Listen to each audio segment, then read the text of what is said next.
Matt Gaetz, hardly the most popular lawmaker on Capitol Hill, but Republican leaders promised to give Gaetz and President-elect Trump's other nominees a fair hearing and the benefit of the doubt. Congressional correspondent Nate Reed has more.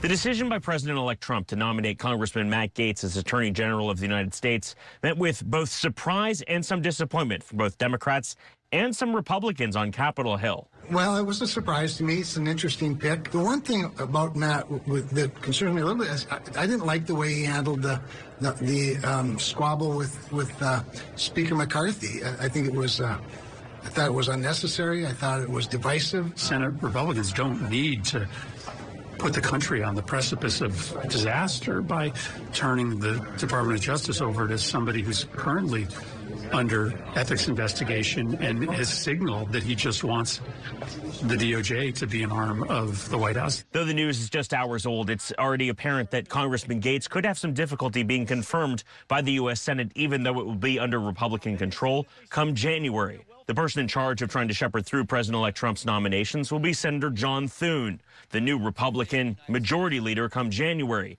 He was elected by his colleagues on Wednesday to be the new Senate Republican leader, replacing Senate Minority Leader Mitch McConnell, who served in leadership for nearly 18 years.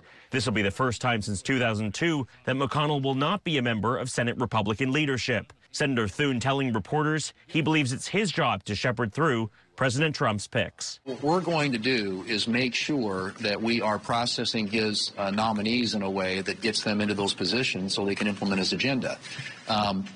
How that happens remains to be seen. You know, obviously, we want to make sure our committees have confirmation hearings like they typically do, and that these nominees reported out to the floor.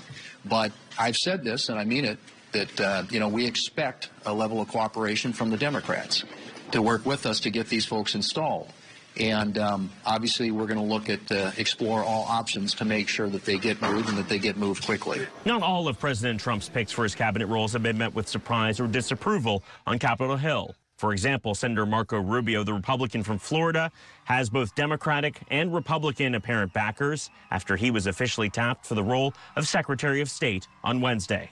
Nathaniel Reed, Scripps News, Capitol Hill.